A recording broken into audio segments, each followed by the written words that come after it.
Арбаңыздар, Ақтаңдай телекөрсөз сіздердің назарыңыздарда. Барыңыздарға маалым, Ақтаңдай телекөрсөзі бұйыл 20 жашқа толып отырады.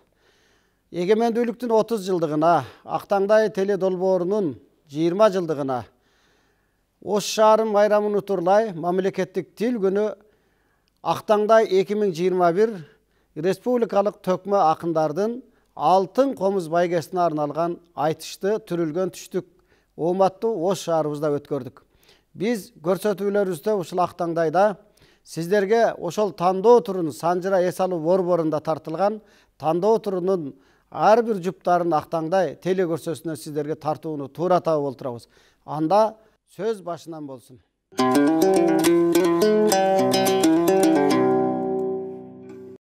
Ассаламу алейкум, ардактуу Ош шаарынын тургундары жана меймандары, ардактуу телекөрүүчүлөр жана радио угармандары. Кыргыз Республикасынын президенти Жапаров Садыр Нуркожоевичтин колдоосу менен өткөрүлүп жаткан эгемендүүлүктүн 30 жылдыгына, Ақтаңдай автордук теледолбоорунун 20 жылдыгына, мамлекеттик тил күнүнүн 32 жылдыгына карата жана Ош шаарынын күнүнүн утурлай Ақтаңдай 2021 республикалык төкмө акындардын алтын комуз байгесине арналган айтышка кош келипсиздер. Акындардын Кыргызда ордосу олдуң Ақтаңдай, төкмөлөрдүн төгүлгөн жоргосу олдуң Ақтаңдай, уюткулу Кыргыздын кенчи олдуң Ақтаңдай, элдин ээлеп көңүлүн элчи олдуң Ақтаңдай, акындардын жыйылган жери олдуң Ақтаңдай. Ақтаңдай акындардын башын бириктирген Ақтаңдай 2021 республикалык айтышын бүгүн тандоо турунан жеңген төкмө акындар эртең финалда алтын комуз үчүн ат салышат. Бүгүн бизде чоң майрам, Кыргыз жергесинде чоң майрам, анын ичинде Ордолу Ош шаарында, Сулайман тоонун боорунда, Акбура дарыясынын жээгинде чоң майрам болуп отурат. Биздин айтышка республиканын 7 дуанынан келген төкмө акындар, ошондой эле Казакстан республикасынан келген биздин сыйлуу коноктор, калыстыкты какчарган калыстар тобу келип отурат. Келиңиздер, биздин сыйлуу коноктор, Ош шаарынын тургундары жана меймандары. Биздин ушул Ақтаңдай 2021 республикалык айтышты ачып берүү үчүн сөздү Кыргыз Республикасынын эмгек сиңирген артисти, Ақтаңдай фондунун негиздөөчүсү, Ақтаңдай теледолбоорунун автору Абдывали Акимбековду сөзгө чакырабыз. Келиңиз, Абдывали Акимбек Абдурканович, төкмө акын агабыз. Арбаңыздар, ала тоолук калың журт. Бүгүн эң оолу Аллага чексиз мактоолорду айталык. Ушул күнгө жеткирген.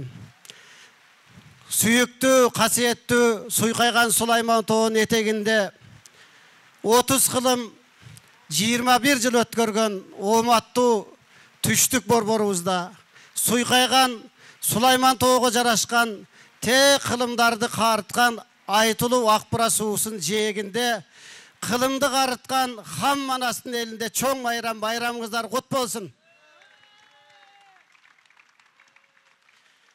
Мен эрбейген бала чагымда Айтылуу атам Бурхан ырчы, Ашыралы Эстебес, Тайырбек төкмө, не деген керемет залкарлар, Тууганбай устаттарым, Замирбек устаттарыбыз ак бата берип, мындан 27 жыл илгери дал ушул Ордолу Ош шаарыбызда Ақтаңдай акындар ордосу Ақтаңдай коомдук фонду негизделген. Билинбей убакыт өтүп, элдик канал ЛТР'де 2001 жылы Ақтаңдай теледолбоорун ачтык эле. Мына быйыл 20 жылга толуп олтурат. Эгемен элибиздин эгемен алганына 30 жыл болгон болсо, Ақтаңдайга 20 жыл. Эртеңки биздин мамлекеттик тил күнү, касиеттүү Ош биримдин өзгөчө чоң майрамы. Бүгүнкү айтыш жөн айтыш эмес, кадырлуу калың журт, урматтуу акындар. Сиздерди баарыңыздарды үзөңгүлөш, инилерим, досторум, баарыңыздарды чын жүрөктөн бүгүнкү майрамыңыздар менен куттуктайбыз. Айтылуу Хам Манастын элинде Ақтаңдайлардын таңдайы такылдап турсун деп ажообуз атайын биздин куш кабарыбызга жок дебестен казынадан атайын ушул 500 000 бөлүп акындар бир түштүк борбордо айтышып кетсин деп көмөк көрсөткөнүнө биз ыраазычылык билдиребиз. Кыргыз Республикасынын президентине караштуу Ош облусунун ыйгарым укуктуу өкүлчүлүгү, Ош шаардык мэриясы, Элтер мамлекеттик телерадио компаниясы биргелешип ушул иш-чараны биз ишке ашырып олтурабыз. Эл бар кезде, эл колдоп турган кезде, жамаатыбыз колдоп турган мезгилде, демек бүгүнкү биздин иш-чара өз нугунда, өз деңгээлинде өтөт деп мен терең ишенем. Канатташ биздин айтылуу казак бир боорлорубуздан залкар акыныбыз мына Бөрүбай Оразымбетов баш болгон кадырлуу конокторубуз келди, бир кол чаап коюңуздар. Азыр казылардын бардыгын биздин балдар тааныштырар. Мен ага чейин акындарга айта турган бир сөзүм. Айтыш канча жылдан бери уланып келе атат, өз нугунда келе атат. Бирок акыркы мезгилдерде калың журттан мен көп сөздөрдү угуп келем. Жанагындай эле жөнөкөй эле айтыш кыла бербей, чыныгы Ашыралы Туганбай, Токтосун аталарыңар, эл ырчысы эстебес Замирбек аталарыңар ырдагандай бир мындай бурулуш жасагыла. Азыр бүт дүйнөдөгү саясатты эл ансыз деле саясатка баткан айтып бүткөнбүз. Баягы коомдогу терс көрүнүштү айтып бүттүк.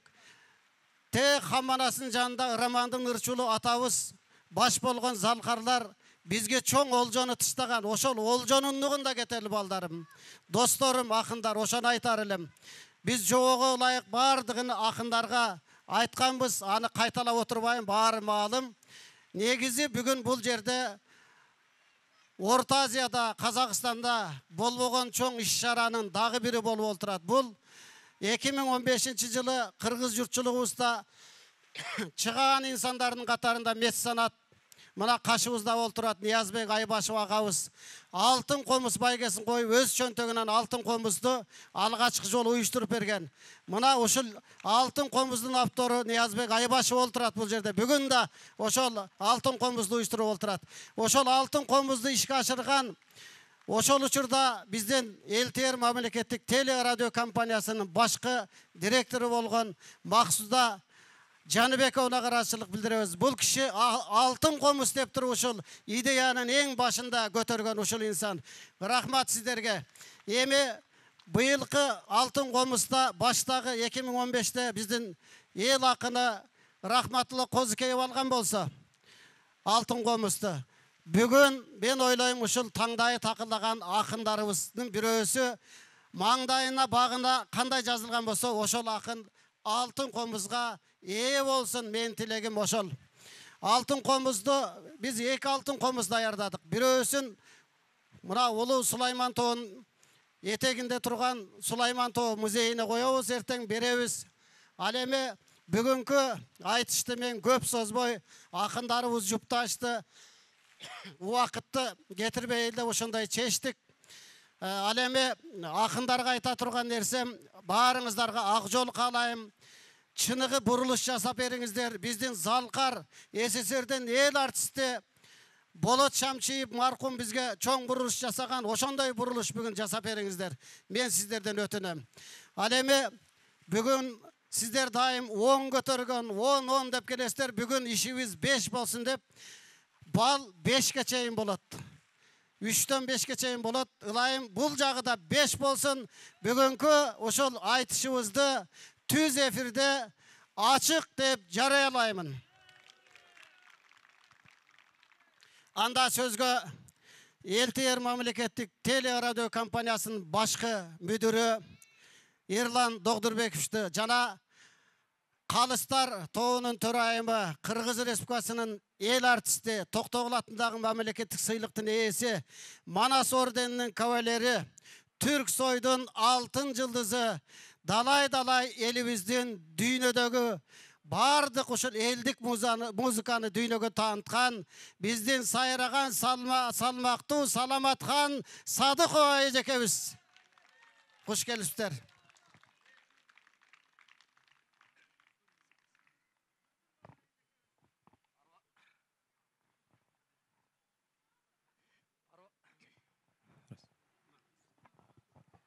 Арыбаңыздар, урматтуу Ош шаарынын тургундары жана ошондой эле Кыргыз Республикасынын 7 дубанынан келген коноктор.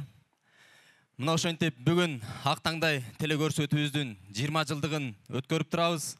Буга салымын кошкон Кыргыз Республикасынын президенти Садыр Нуркожоевичке терең ыраазычылык билдиребиз. Андан сырткары ушул Ош облусунун ыйгарымдуу өкүлчүлүгүнө, андан сырткары Ош мэриясына биздин ушул ак таңдай телекөрсөтүүбүздү колдоп 20 жылдык мааракесин ушундай шаң менен өткөргөнгө чоң өбөлгө болуп бизге демөөрчүлүк кылышты. Баарына ыраазычылык билдиребиз. Андан сырткары Нияз агай сизге дагы чоң ыраазычылык билдиребиз. Өнөрдү жерге калтырбай биз баштаган ишти улап кеткиле деп дагы бизге баягы стимул кылып жардам берип жатасыздар. Ишиңиздер ийгиликтүү болсун. Мындан ары дагы ушундай ак таңдай акындарды кыргыз элинин маданиятын башка элдерге да таанытууга салымыңыздарды кошуп жүрө бериңиздер. Андан сырткары Абдыбал агай, сизге ишиңизге ийгилик каалайбыз. Мына ак таңдай көрсөтүүсү аркылуу канча деген акындарды таптап өстүрдүңүздөр. Мына бүгүнкү чыгып жаткан акындардын дагы чыгышына, ушул деңгээлге жетишине биздин ушул ак таңдай телекөрсөтүүсүнүн чоң салымы бар. Анын ичинде сиздин да салымыңыз бар. Ушу ак таңдай телекөрсөтүүсүн чыгарган биздин ушу жөнөкөй кесиптештерибизге дагы ыраазычылык билдиребиз. Ушул күнгө жеткирген ушу өзүбүздүн мына оператор, режиссер, звукорежиссер, ошол ар бир кызматкерибиздин салымы бар. Ошол кызматкерлерибизге дагы ыраазычылык билдиребиз. Мындай телекөрсөтүүлөрдүн дагы далайын чыгарып жүрө берели. Мындан сырткары дагы мындан дагы чоң телекөрсөтүүлөрүбүз бар, телепроектлерибиз бар. Ошонун баарын ушу сиздер менен дайыма ушу Ош калаасында болот. Мындан кийин Бишкек калаасында дагы дайыма сиздер менен биргеликте ынтымакта чогуу өткөрүп жүрө берели. Кыргызстаныбызда ынтымак болсун, токчулук болсун, өнүгүү болсун. Ак таңдай телекөрсөтүүсүнүн дагы эми 100 жылдыгында жолуккандардан бололу.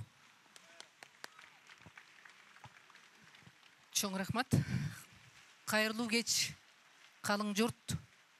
Кадырман бүгүнкү ЛТР телеканалынан карап, толкундап күтүп отурган жалпы калайык бу аалам терезесине жайыла турган керемет кеч болуп жатат. Ак таңдай акындардын кийинки учурда расын айтыш керек, элибиздин алаканы кур эмес.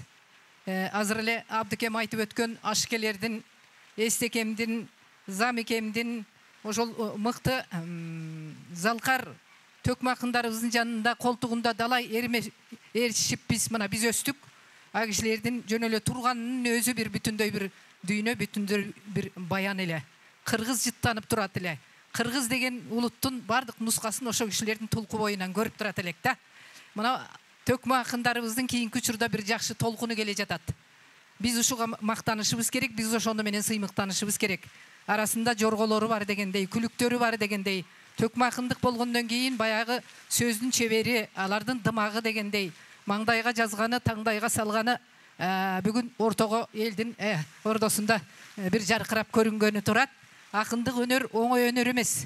Бул өзү улуттук маданиятыбыздын өнөр аттуу секидеги эң бийик чыңында турган өнөр деп айтабыз. Акындык өнөр деген бул байыртадан ата бабаларыбыз дагы сөз аркылуу өзүн таанып, сөз аркылуу сөзгө сынып, ошол сөздүн кунун, кадырын, беделин акындар гана көтөрүп келген. Падышалардын сарайында дагы сөзсүз түрдө жакшы ошондой ак таңдай акындар булбулдай сайрап таңшып турган, туурабы? Ошондуктан бүгүн дагы кыргыз эли өзүн таанып, өзүн өзү жолго, жакшы жолго нускап, келечек жаштарыбызга бул чоң академия, мектеп десек болот. Ошон үчүн Абдыке, сиз кунсуз, баасыз чоң иштин төрүндө жүрүп келе жатканыңызга биз күбөбүз. Мына ак таңдайды түзгөнүңүзгө 20 жыл болуптур. 20 жылдан бери өзүм дебей ошол өзгөлөр үчүн артынан түшүп, өнөр адамдарын баарын сыйлайсыз. Бир эле акындар эмес. Мына кече жакында Бишкекке чейин барып канча залкарларды тартып келип жүрөсүз. Ал эми ЛТР телеканалынын жалпы эмгек жамаатынын жетекчилиги баштаган мен куттук айтамын. Сиздердин дагы ушул ЛТР телеканалдын башатында биз сербейип жаңы келгенде мына Мейманбек агай отурат. сиздердин колуңуздардан чыккан кыргыздын кызымын.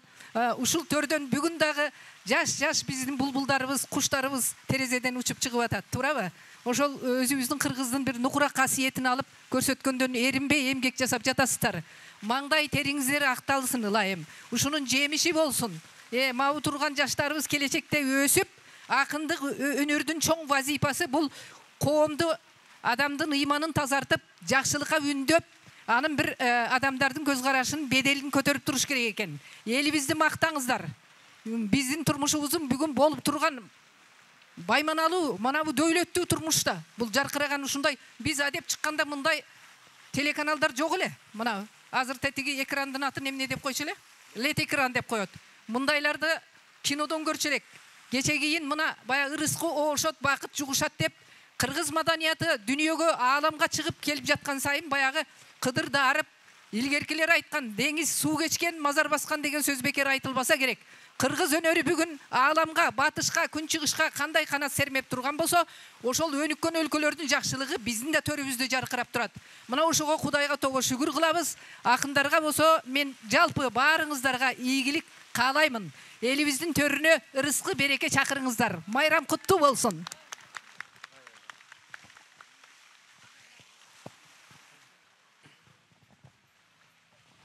Рахмат. Мынакей Ақтаңдай коомдук фондунун негиздөөчүсү, долбоордун автору Төкмө акын Акимбек Адуали Бурканович, ошондой эле бир эле Кыргыз Республикасынын эл артисти эмес, Боордош Казак Республикасынын эмгек сиңирген артисти Саламат Садыков эжекебиз, ошондой эле ЛТР мамлекеттик телерадио компаниясынын башкы мүдүрү Догдурбеков Эрлан Догдурбекович болуп өттү. Анда эмесе мындан аркы акындардын тандоо түрүндө алып баруучулукту жаш акын Улукбек Обакеевке тапшырабыз. Келиңиз.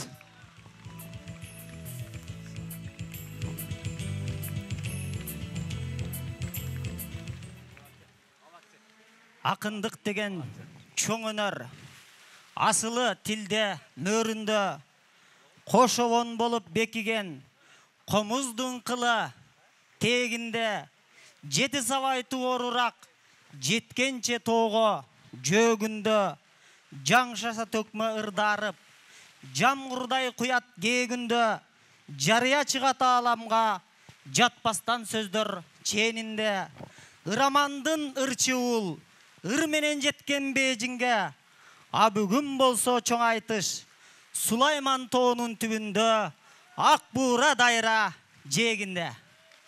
Арбаңыздар, ардактуу коноктор, кадырман калк, улуу журт, ат арытып, алыскы коңшу өлкөдөн бери келген биздин кадырлуу меймандар.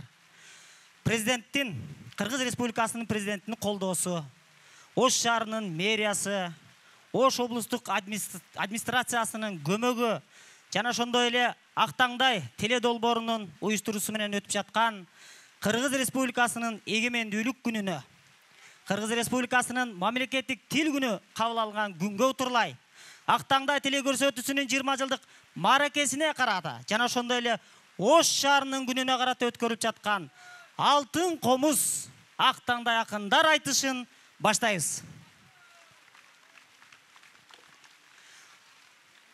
Ачык асман алдындагы бүгүнкү тандоо туруна келген 40 акынды сиздерге жалпы кол чаңыңыздар менен тааныштырып коелу.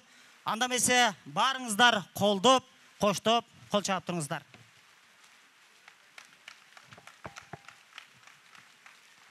Болсунбек Акматов жана Сүйүнбек Жалалов, Эсенбек Жабаев жана Нурайым Исмаилова, Айсаба Базарбай кызы, Тынчтык Эсенбай уулу, Баян Акматов, Садырбек Турдубек уулу, Тынарбек Бураев, Жамшитбек Кубат уулу, Маматкадыр Осмонов, Турат Жумаев, Төрөбай Арзыбаев, Мухаммед Осмонов, Ильязбек Эргешев, Жолдошалы Жанузаков, Чыңгызхан Кожошев, Мамбет Токто Мамбек Орозо, Жеңиш Маматов, Манас Асануулу, Нурсултан Абдыкаримов, Улан Токтосунов, Абдыкайым Ашимбаев, Улукбек Кулжачаров, Курсан Нурматов, Кутман Садыбакасов, Нурланбек Жуманазаров, Эсенбек Кийизбаев, Ынак Токтосунов, Арген Канибекулу, Сыргак Мырзакаримов, Аман Жабаев, Асан Абсатаров, Сапарбек Зулпуев, Мамел Исраилов, Нурсултан Малдыбаев, Кудайберди Арапбаев, Нуриза Сапарбек кызы, Акылбек Бототаев жана Жылдызбек Төрөкановтар.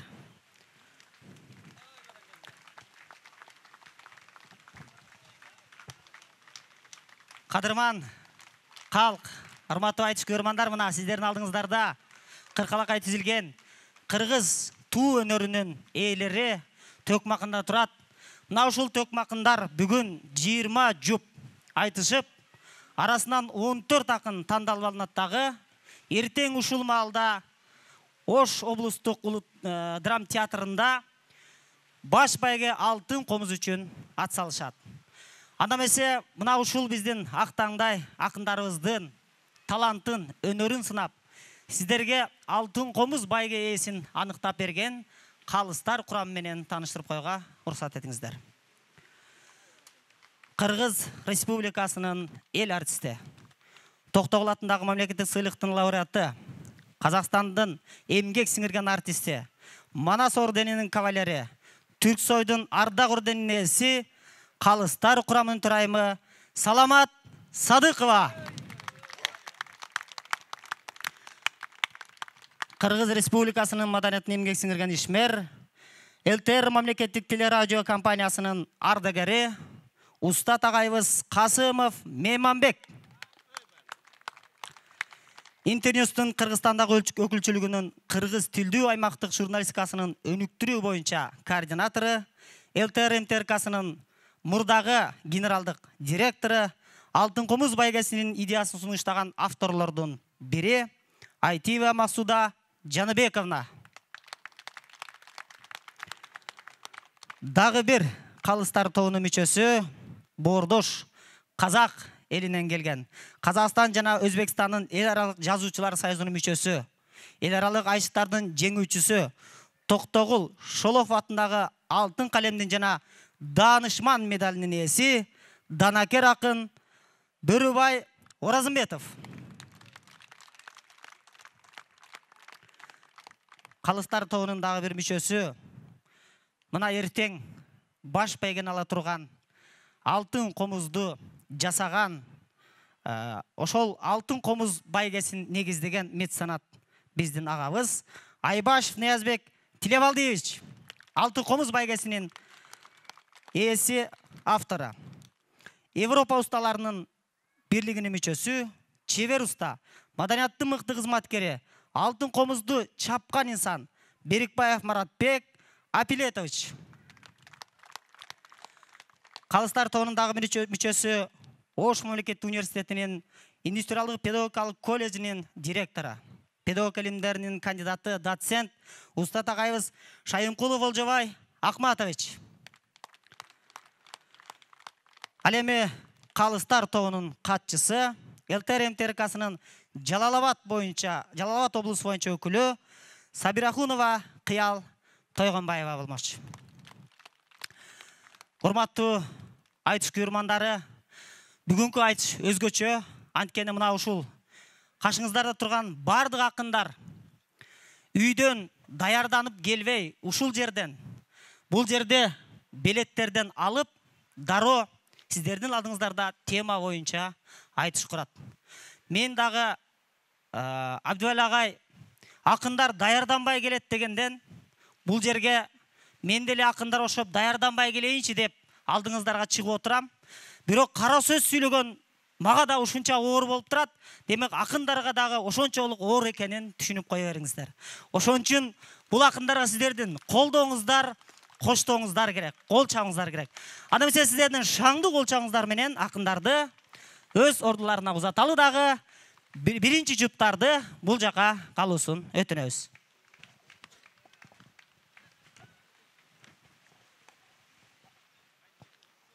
Биринчи жұп Болсунбек Акматов жана Сүйүнбек Жалалов. Келиңиздер, анда эмесе эки акынды тема билет алдыралы. Арасынан тандап ала бересиздер. Улусу тартсын, Теманы караңыздар. Эң алгач эле Кыргыздын кыран кыздары деген тема. Мына ушул теманын айласында айтыш курушат. Алдыңарга келген соң бүгүн амандашып тоңалалык. Болбосо түрүлгөн түштүк жеринде ошумдун бүгүн өзүндө аң ойлоп көрсөм карача өзгөчө той болгон убага айынан айын туугандар алдыңарга бүгүн бир агылсын ырдын булагы.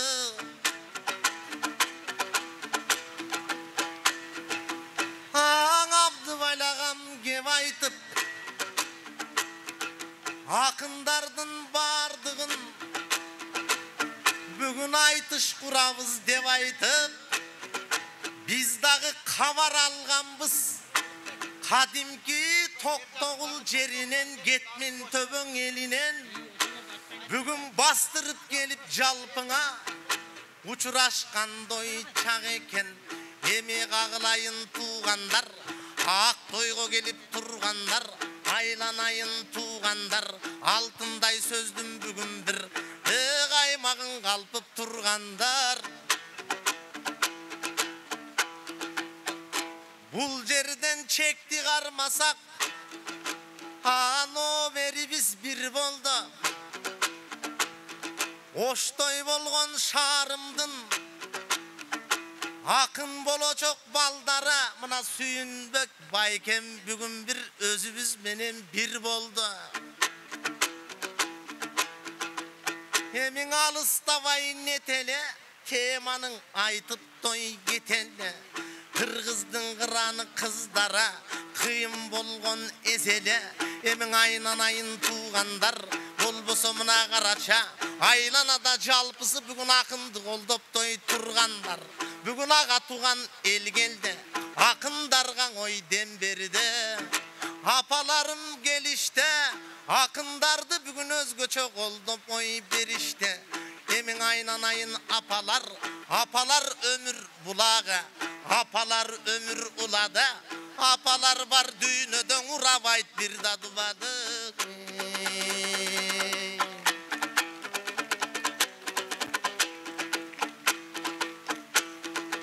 Кагылайын Сүйүнбек,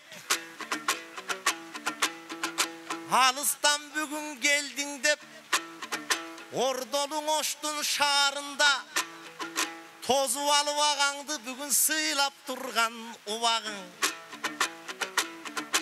Агаң менен бир чыгып бүгүн жыргап тургандой убагың.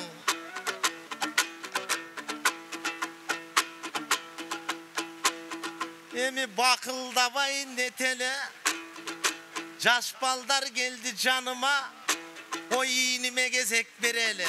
Калган каткан кеп сөздүң анандар айтып берелиң. Бале, азамат.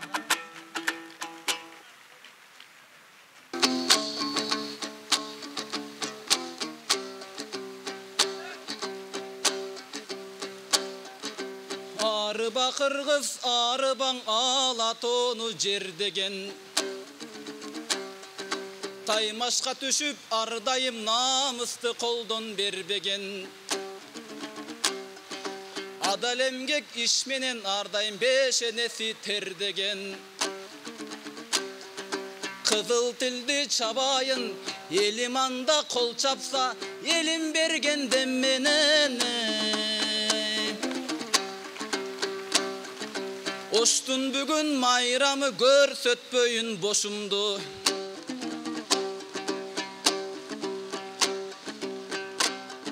Андан айтып ырдайын ордолушар ошумду.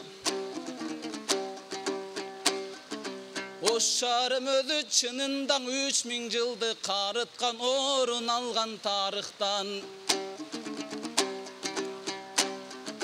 Darı subayke çınından içsen su sündelen arıktan. İşenmesen surap görbayken mobul tulgan karıktan.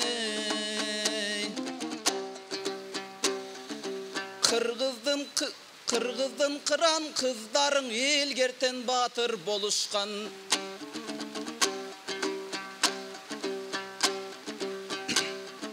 Kurmancanday ene biz anican. Kurmancanday eneler mobul ancandı da ele başkarıp koyuşkan.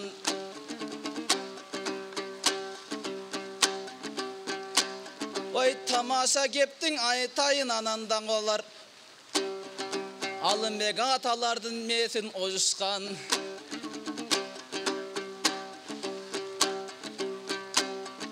Oy batırlardın içinden azır ay sulu degen ecem var. Olimpiyada jerinden kümüştü bizgen al berdi. Ödeline karaçın har dayım ele bark berdi. Kırgız degen el bar dep düynögön aldank berdin. Oy uzatbayın sözümdü görsötpöyün özümdü. Uşul jerde toktoyun kalgan katkan gepтерди azırak bayken ırdasanız kozgoyun.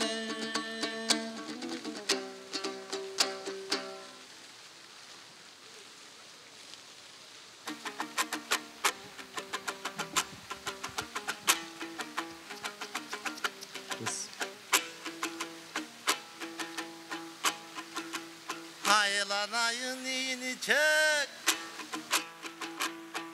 Аңар bir айтқан sözüңө бүгүн толкунданып отурам.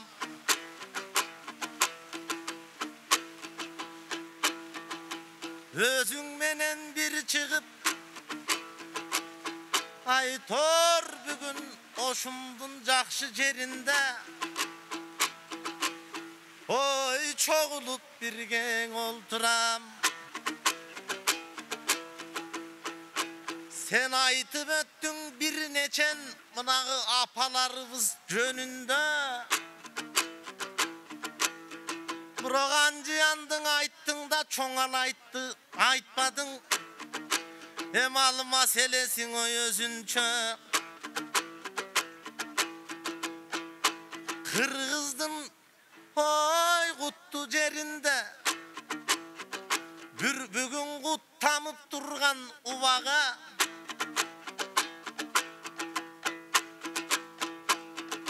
bolbosa tüştük jerinde bugün büt gelip durgan uvaga har dayım oy akın çıkçu jaş baldar uluğunun sözün ugalı. O suyumbögini çek aytkan sözüm tuğrabı.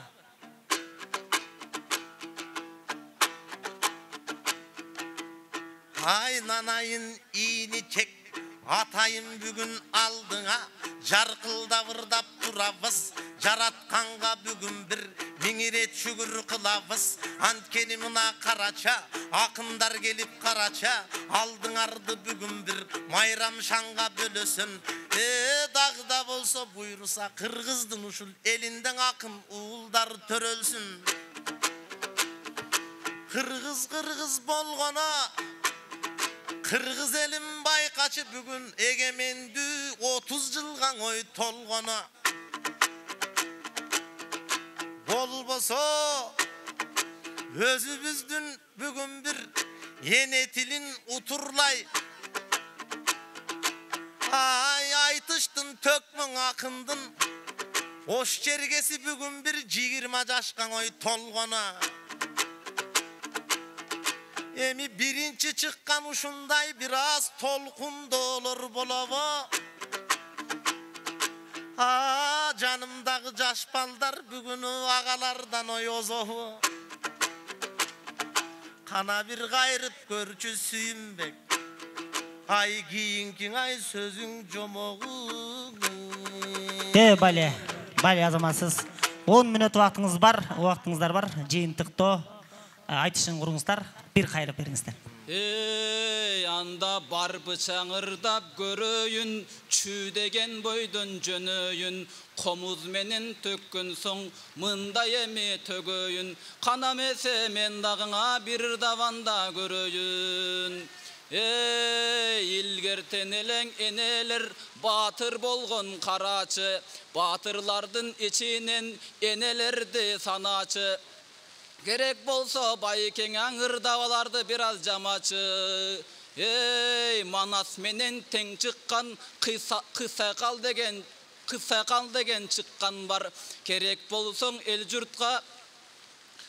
журтка күмүш медалдың дагын уткан бар. Ой, атын өзү чынында ой Орус империясын уккан бар. Ей, түшүнбөсөң кебимде андан Чешмелеванда берейин, ырдаванда байке Чешмелеванда келейин. Ой, Айсулунун айттым менен Олимпиаданы жеңди дегеним. Ей, элеман жок чынында, элемананда болоюн, барпакын жок чынында, барпакында болоюн, элеманда кол чапсаңа кубанычтан толоюн. Ей, элдаранда кол чапса улантайын сөзүмдү, ушул жерде чынындан көрсөтөйүн өзүмдү, ушундай кезде чынындана көрсөтпөсөм көзүмдү. Ей, байке жана сонун кеп айттың, билбеймин аны неге айттың. Ошко келсем иничек сыйладың мени деп айттың. Ошко байкең айтайын, эми үйгө жүрүңүз. Ой, байкең үйгө келсеңиз лаппай деп тосуп турайын. Керек болсо байке ой, ахвалыңызды сурайын. Эмне дейсиз бул жагына калганынан улайын.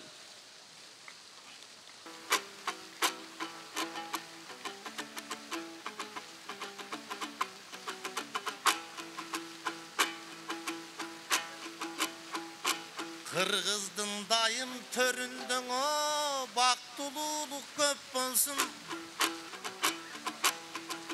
Ар бириңер үйүңөр шамшыган майрамыр болсун, жакшылыктар төп болсун.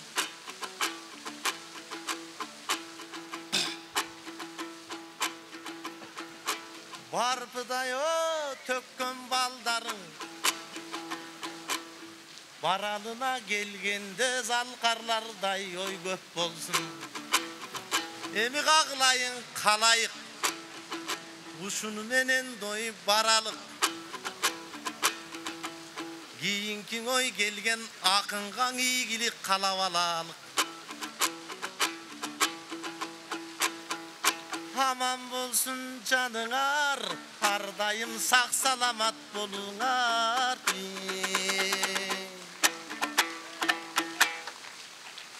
Ей, анда мен андаңатында нетейин, болду мен дагың анда кетейин. Эртең азыр жакшы коюшсаң, эртең финалга деле жетейин. Алтын комуз алып менен ошкоң алып кетейин.